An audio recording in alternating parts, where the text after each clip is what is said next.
So, you've been asked to become a team lead. Congratulations!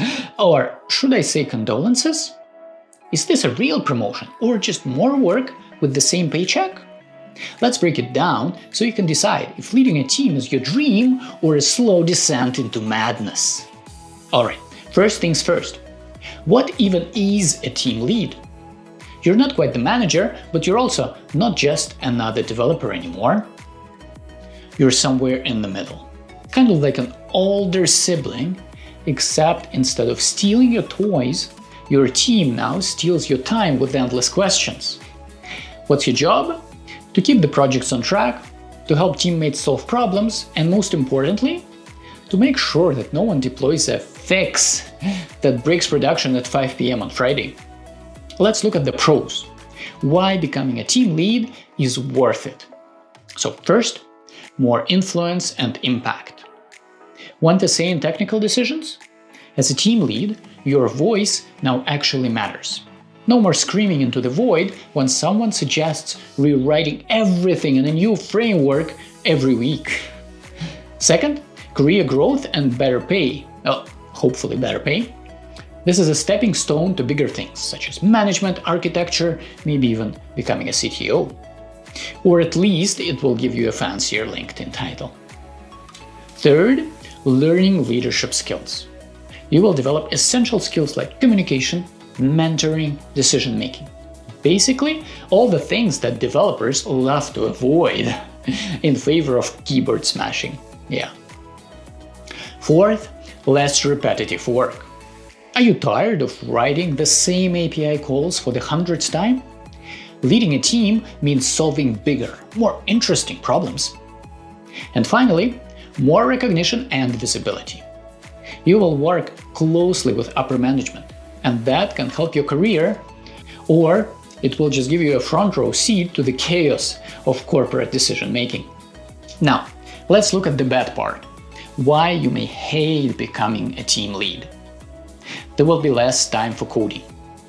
I hope you love meetings because your code editor will start collecting dust. Maybe you will have more responsibility for the same pay.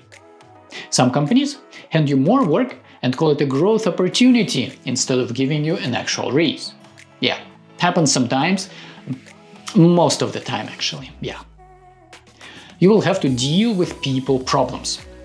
Remember that one developer who refuses to write comments?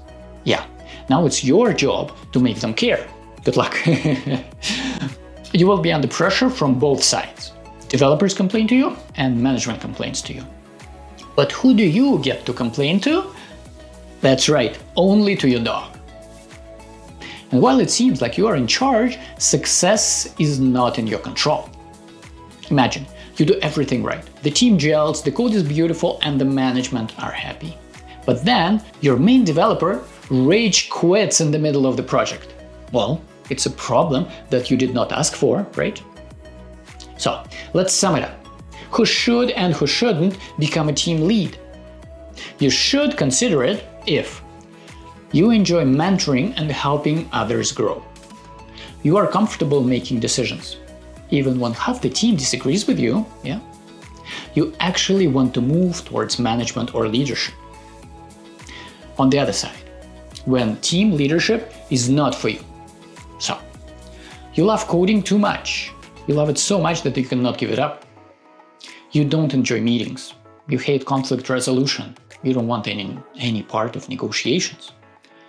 And you're doing it only for the title, without any genuine interest in leading people or helping others. So, being a team lead isn't for everyone, and that's totally fine. But if you are considering it, you can start by mentoring others. You can start by taking a lead on smaller projects to see if you enjoy the responsibility before you are thrown into the deep end. So, what do you think? Have you ever considered becoming a team lead? What is stopping you? Drop your thoughts in the comments, and if you found this helpful, hit that like button and subscribe. I will see you next time.